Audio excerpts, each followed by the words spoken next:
Greetings, welcome to W10U2 Criterion 9 Student Support and Governance Part 2.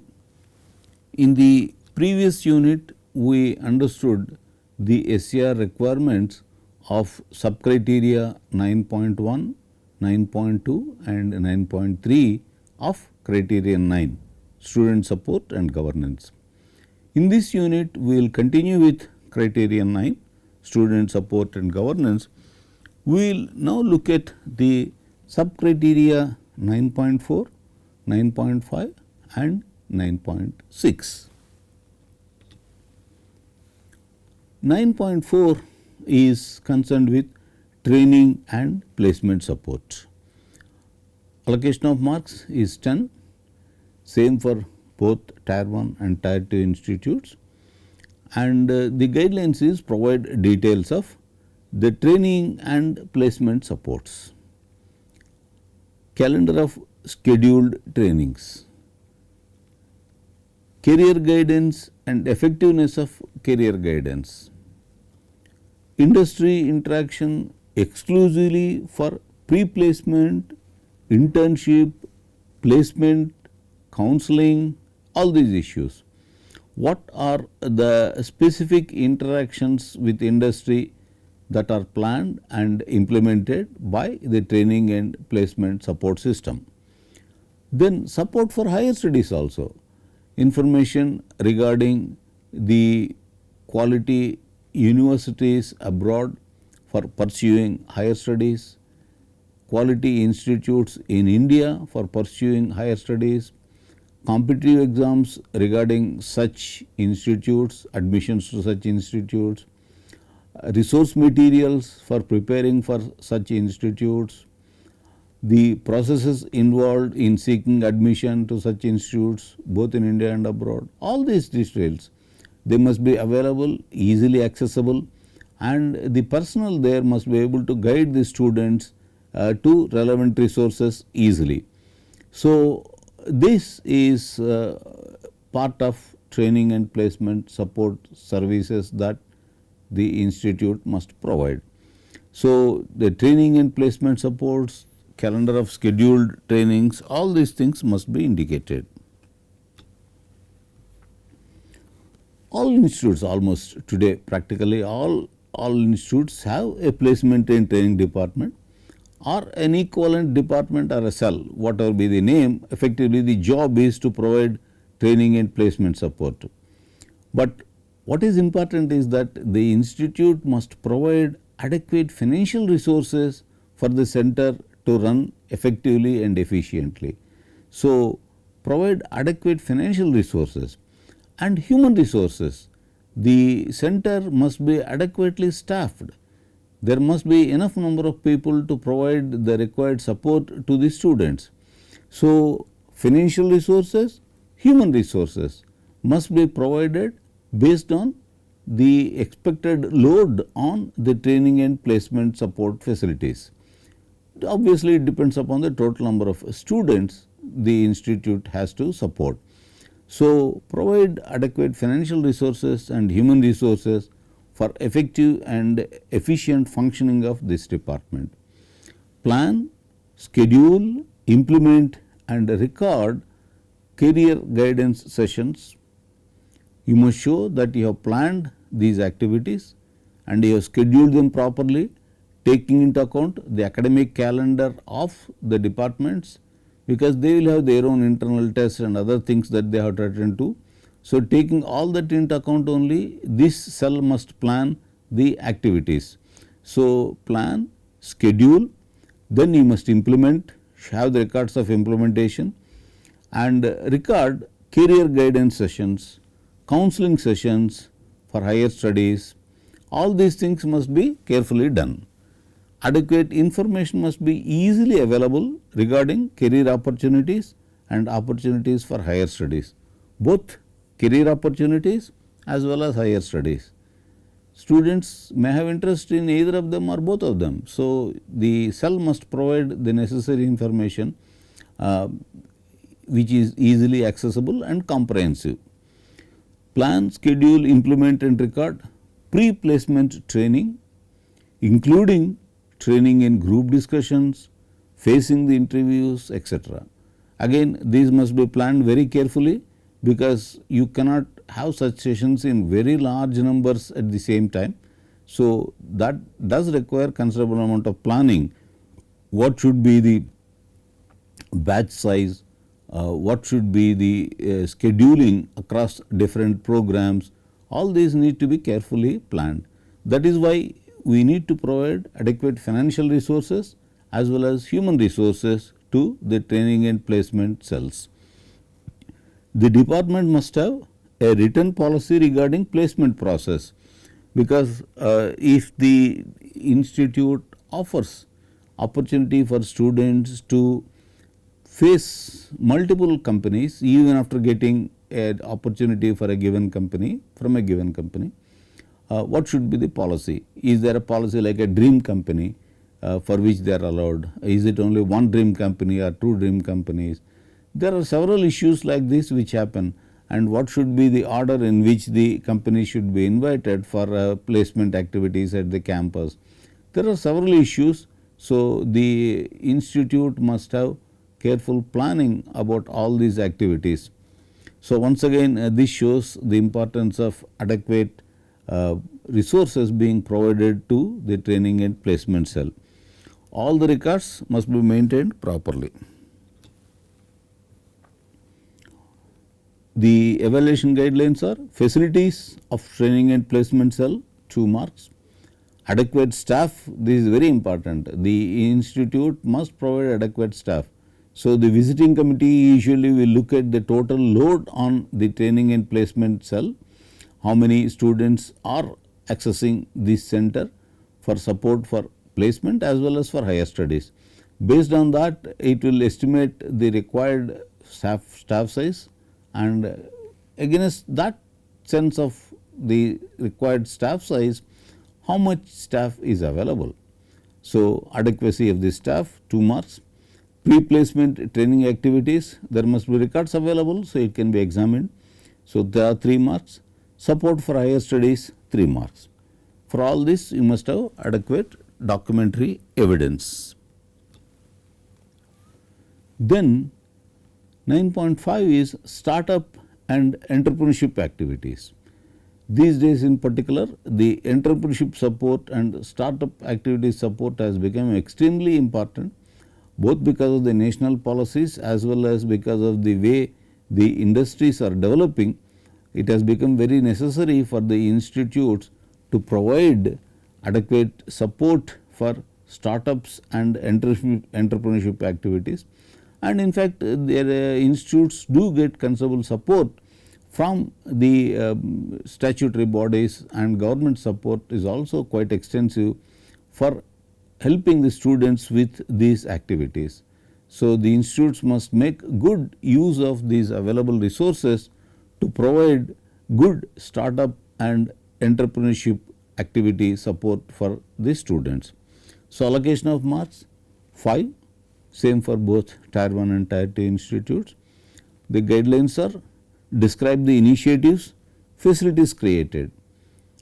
What kind of facilities are there? It could include library facilities, fabrication facilities, it could include information about the patents, it could include the access to specific tools which are needed for the entrepreneurship activities.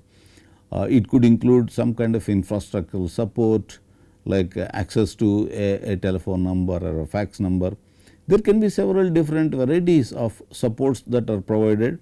So, it must be clear what kind of support facilities are being provided to the students who want to become entrepreneurs or who are interested in some kind of a startup activities.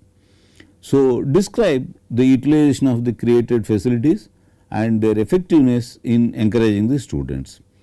So, what kind of facilities are being created and in what way these facilities are being used by the students. Have clear records of all these things. So, the encouragement can be for innovation, entrepreneurship, incubation and startup. Once again, the policies must be clear. For example, if for a startup the institute provides certain seed money, what will be the quantum of that money? What is the process by which that money is sanctioned? What is the process by which the progress of the project is to be reviewed? There are several issues. All this must be clear, and you must have a written document so that the students are also aware what they are in for, what kind of support they will be getting, what kind of obligations they have from their side. So, you create not only good startup and entrepreneurship support activities center, but also provide adequate and appropriate resource documents indicating what is it that they can expect and what will be the expectations from them. So, create appropriate documentation for all these things, and then maintain a list of the beneficiaries who all have been using or who have benefited from these resources. What are the specific activities that they sought support for, and what kind of support they got, and what is the current status of their activities. So, provide a list of the beneficiaries. Good practices, as I mentioned, a clear written policy regarding promoting entrepreneurship activities and incubation activities. It must be a clear written policy. IQAC can develop such a document in consultation with the stakeholders. Then adequate budget must be provided to support the activities of EDC, Entrepreneurship Development Cell, or incubation center, whatever name you are giving to such a cell. Adequate budget must be there, otherwise it will not be able to really function effectively. Then EDC, IC must plan and implement programs to promote entrepreneurship awareness and encourage aspiring students. Students must know the value of entrepreneurship. They can get good motivational lectures from young entrepreneurs. The cell can organize some workshops where the startup culture is encouraged, and the cell can encourage the students to interact with prospective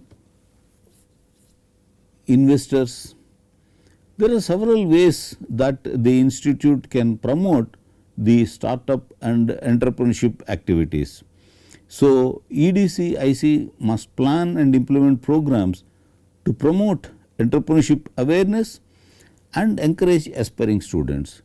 They also must be told about the facilities that the institute provides to such aspiring students. The programs could include workshops, special lectures by experts from the industry, from finance sector, etc. What kind of facilities they will be able to provide to the enterprising students. So, we can organize special lectures from banking sector, for example, from industry, specialized verticals. There are so many activities that can be taken up by such EDC or IC.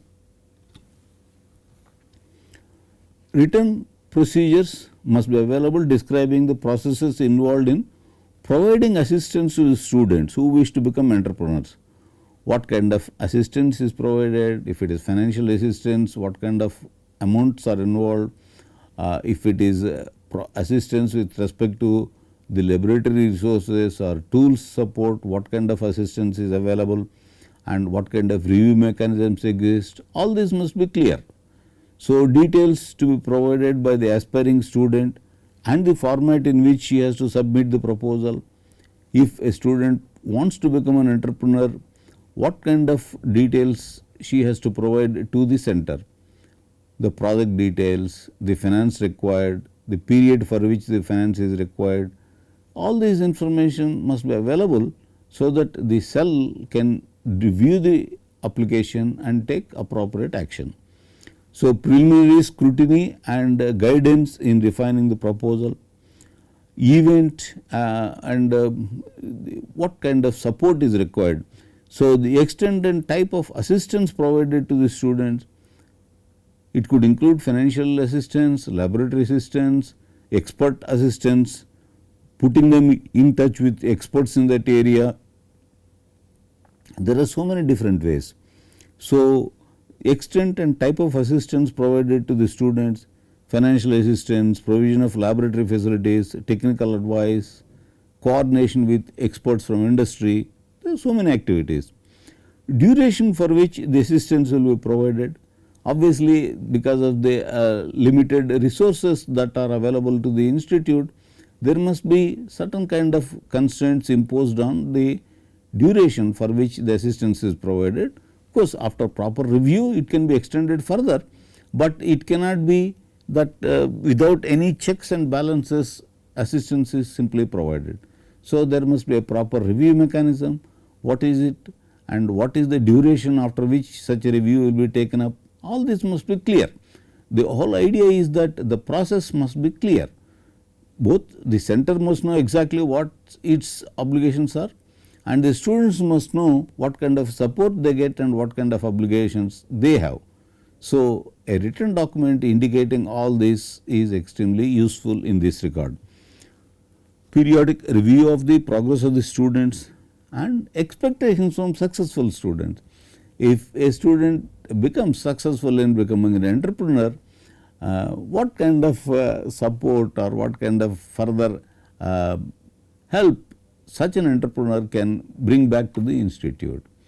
It is not that it is any quid pro quo kind of a thing, nor it is not a legally binding or anything, though it is possible to have such an agreement. But what kind of expectations generally we have from successful entrepreneurs? What kind of support he or she can provide to the cell? Records of full details of success stories must be maintained. This is extremely important. In fact, the institute can promote the startup and entrepreneurship culture by giving wide publicity to the success stories. In fact, we can organize interactions with the press and media, we can organize interactions with budding entrepreneurs from other institutes also. So, we can give wide publicity to the success stories. Periodic review of the functioning and effectiveness of EDC, IC must be conducted. Based on such a periodic review, the resources that are to be allocated to that center can be revised again. So, there must be a periodic review of the functioning and effectiveness of EDC and IC. Suggestions for improvements must be sought and implemented in a planned way. Specific suggestions must be sought from the students, particularly those who wish to become entrepreneurs, and those suggestions must be analyzed carefully and appropriate actions must be initiated. All implementation records must be maintained. Documentation is as usual extremely critical. So, what are the marks, evaluation guidelines and exhibits to be observed or assessed? Availability of entrepreneurship cell or incubation cell. First, is it such a cell available? So, 1 mark for that. Then, number of awareness programs, incubation activities conducted during the assessment period, 2 marks. Then, number of students who have taken up entrepreneurship, that is 2 marks again, and you must have documentary evidence for all these things. Then 9.6 governance and transparency. The marks allocated for this criterion are different for Tier 1 and Tier 2 institutes.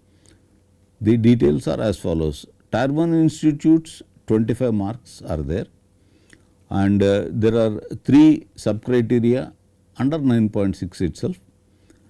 9.6.1 availability of the institutional strategic plan and its effective implementation and monitoring, that is 10 marks. The institutional strategic plan is also called by some as institutional development plan. You can have any other suitable name, but essentially we are looking at a plan over a slightly extended period of maybe 5, 6, 7 years regarding the growth of the institute. So, availability of the institutional strategic plan and its effective implementation and monitoring. So, that is 10 marks. Then governing body, administrative setup, functions of various bodies, service rules, recruitment procedures, promotion policies, everything related to the faculty and staff and the administration in general, that is 10 marks. For each of these, some of them are statutory bodies, some of them are desirable bodies. So, we will have a brief look at these bodies in the upcoming slides. Then 9.63, 6.3 is transparency. All this must be clear to everyone. So, transparency is extremely important. It is a part of good governance that all the rules, regulations, procedures, everything, they are all transparent to all the stakeholders.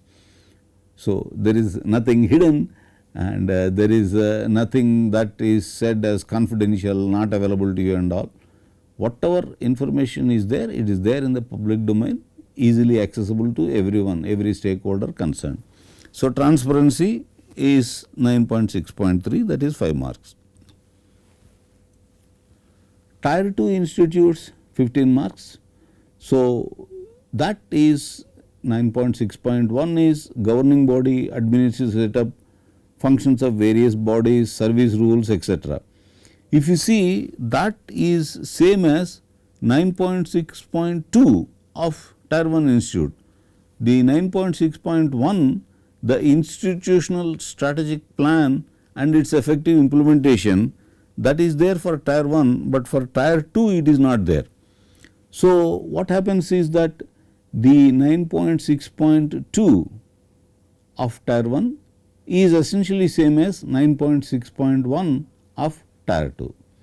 Similarly, 9.6.3 of Tier 1 has become 9.6.2 transparency of Tier 2, that is one number less, that is all. So, 9.6.1 of Tier 1 institutes is applicable only for Tier 1 institutes. The institutional strategic plan is applicable only to Tier 1 institutes. The other two criteria are same for both Tier 1 and Tier 2 institutes, but the numbers are different. 9.6.2 of Tier 1 institute becomes 9.6.1 of Tier 2 institutes. Similarly, 9.6.3 of Tier 1 institute becomes 9.6.2 of Tier 2 institutes. It is the same sub criterion, same requirements, only numbers change. Okay. So, if you see these are the marks, Tier 1 25, Tier 2 15, 9.6.1 it is applicable only for Tier 1 institutes, for Tier 2 institutes it is not applicable. Then the other three criteria, what is numbered in one way for Tier 1 institute is numbered slightly differently for Tier 2 institutes. That is the only difference. Like for example, governing body, administrative setup, functioning of various bodies, service rules, recruitment procedures and promotion policies, these are all numbered as 9.6.2 for Tier 1 institute, but the same criterion, sub criterion is numbered as 9.6.1 for Tier 2 institutes. The marks are 10, 10 and 5, 5. So, the 9.6.1 for Tier 1 institute, which is available or required only for Tier 1 institute, is the availability of the institutional strategic plan and its effective implementation and monitoring. This sub criteria is numbered as 9.6.1 for Tier 1 institute and applies to such institutes only Tier 1 institutes, 10 marks. It is concerned with the availability of the institutional strategic plan and its effective implementation and monitoring. We must have a plan, we must implement it, we must have implementation records, we must also monitor the implementation and see if any mid course corrections are required. So, it is plan, implementation and monitoring, all these are to be there. Institutional strategic plan is referred to as institutional development plan by some institutes. That is fine. So, an institutional strategic plan or development plan must be developed after deep and thorough brainstorming of all stakeholders, because we are talking of a plan over the next maybe 5, 6, 7 year period of the direction in which the institute has to grow. So, it requires considerable amount of commitment of the resources, forethought and planning. So, this must be based on a deep and thorough brainstorming of all stakeholders concerned. Typically, the plan is for a period of about 5 years, it could be even for 6 years, there is no problem. Some institutes prepare what is called a perspective plan. This is over a longer period. It may or may not be required, but some institutes do prepare what is called as a perspective plan with a longer plan period of about 10 years.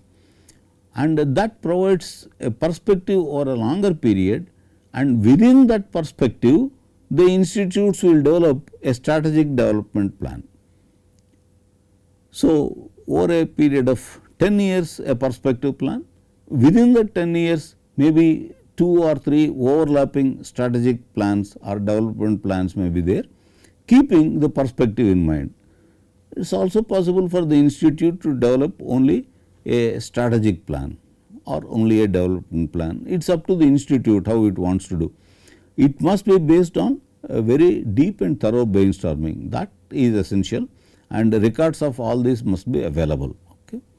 The plan should focus on essentially enhancing the quality in all key areas. Essentially, the plan should be on enhancing the quality. So, all the key areas include innovative teaching and learning processes, infrastructure, attainment of planned learning outcomes by students, student placements, research and extension activities, and aligning with national and global best practices. You can see that this is a very ambitious activity. That is why we keep saying it must be based on a very deep and thorough brainstorming, and all the stakeholders must actively participate in finally arriving at a institutional strategic plan. The plan should be approved by the competent authorities, typically a governing body ultimately. So, the plan should be approved by competent authorities following a due process, and the records of the process and approvals also must be maintained. Appropriate committees must be formed with well defined roles and responsibilities for the implementation and monitoring of the plan, because the plan encompasses a very large number of issues. It is good for administrative efficiency to ensure that there are separate committees for separate activities. For example, there can be a committee which primarily looks at the attainment of planned learning outcomes by students. Then there can be a committee which looks at the student placements. So, have well defined roles for those committees and responsibilities, and they have to monitor the implementation, collect the necessary data, and when required they must bring to attention the higher bodies regarding any corrections that need to be carried out. So, mechanisms must be established for periodic reviews and initiation of necessary corrective actions. This is absolutely essential. Supporting documents including minutes of the meetings of relevant bodies, photographs and videos etc. must be maintained and must be made available. So, the evaluation guidelines are, first of all, availability. Is a strategic plan, institutional development plan available? First of all, such a plan, there are 3 marks for that. Then approval of such a strategic plan or institutional development plan by the competent authorities. It must go through a proper process and it must have the approval of competent authorities. So, that is 2 marks. Then implementation, monitoring and reporting 5 marks. So, that is how the 9.6.1, which is there only for tier 1 institutes, looks at the strategic plan, institutional strategic plan. Of course, you must have the documentary evidence for all these things. Then there are many other statutory and non-statutory committees which are there in the 9.6.2 of tier 1 institutes or 9.6.1 of tier 1 of tier 2 institutes. There are 10 marks allocated for this. They are same for both tier 1 and tier 2 institutes. It is numbered as 9.6.1 for tier 2, 9.6.2 for tier 1. Okay. The sub-criteria is concerned with all the statutory and non-statutory committees that an institute must have. This is only a typical sample that is shown here. The institute can come out with its own plans for additional committees which will enhance the administration of the institute. So, the details are, some of them are statutory, so we need to provide governing body, academic council or senate, then a grievance redressal committee, this is a statutory body. Then internal quality assurance cell, for tier 1 this is statutory, but for tier 2 it may not be, but it is a good practice to have one such cell. Then anti-ragging committee, again this is a statutory body, as per the authorities we need to have this. Then a disciplinary committee, then an internal complaints committee, it is also called as women's harassment mitigation committee or gender sensitivity committee. Names can change, but essentially it is very important to have a committee which is entrusted with the responsibility for reducing or eliminating completely the harassment based on the gender. So, internal complaints committee. As I mentioned, some of these committees are statutory. Example, anti-ragging committee. Now, for such committees, the composition, how many members are supposed to be there, who are supposed to be these members, what are the roles and responsibilities, all these issues are governed by the regulating bodies like UGC, AICTE, affiliating university, state governments, etc. They are clearly specified how these bodies are supposed to be constituted, who should be the members, what should be their roles and responsibilities, what should be the periodicity of their meetings, what should be the records that should be maintained. All these things are very clear. So, we must follow those guidelines. Then good governance practices suggest many of these committees and their functionings. Even if it is not a mandatory as per any statutory committee, if it helps the institute perform better, it is desirable, a good practice to have the such a committee. Then details of members, details of the meetings, meeting notices, agenda, minutes, action taken, etc., all they need to be provided. Written documents must be available regarding all the above aspects, and such documents must be available on the website of the institute. This is extremely important. This is part of the transparency requirements. So, all the documents regarding these statutory bodies must be available not only for every stakeholder, but they must be available on the website of the institute. Okay. It is very important. Then the service rules for all the faculty and employees, policies and procedures including promotion procedures, they all must be available as written documents. This is very important. Many institutes go by some kind of an implicit understanding of the service rules, or they are kept highly confidential. No one knows about them except the administration section or the administrative officers. This is a bad practice. The service rules, the policies, procedures, everything, they must be available as written documents and must be made available on the institute's website. A key requirement of transparency is that everything is open, available to all the stakeholders. So, ensure that the institute website has all this information. Some of these committees are mandatory for tier 1 institutes only, for example, a board of studies. However, as a good practice, some tier 2 institutes also may constitute such committees, but with limited roles as a practice when they become tier 1 or as a general help for the department's functioning.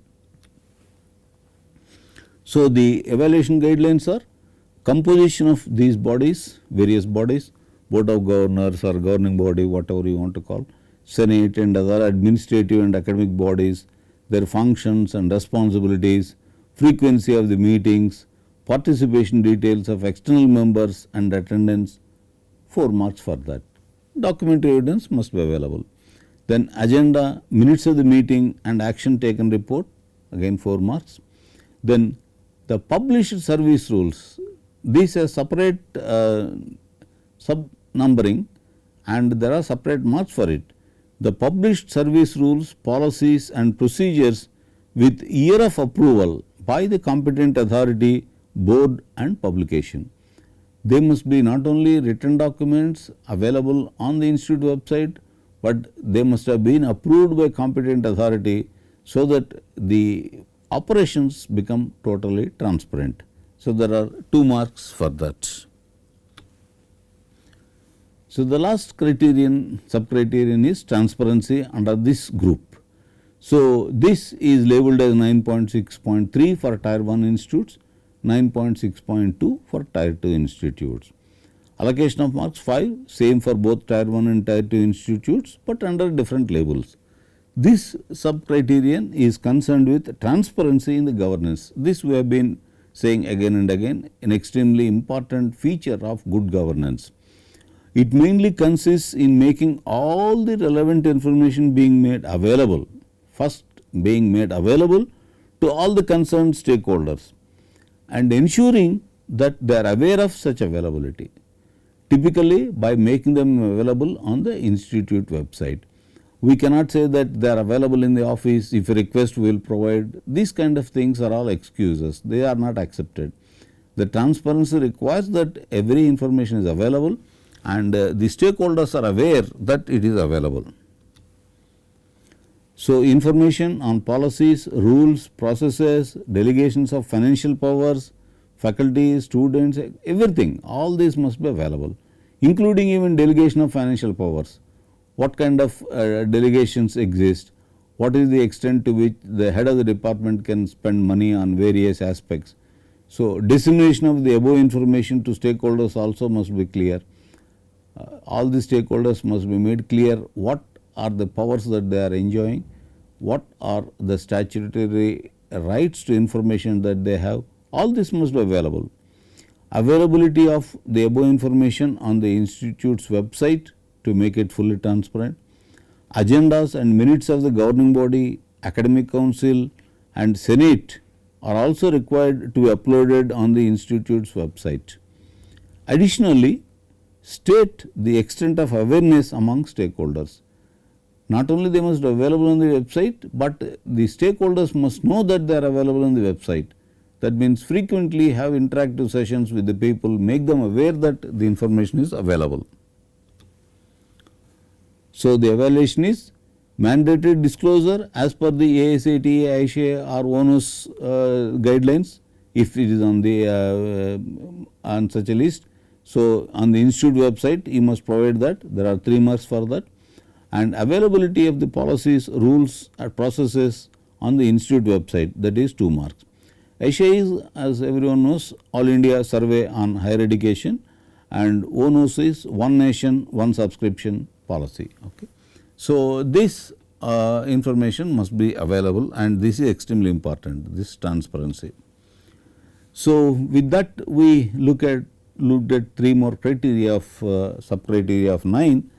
Now, in the next unit we will continue with criterion 9 only, that is student support and governance, but we will look at the sub criteria 9.7, 9.8, 9.9 and 9.10.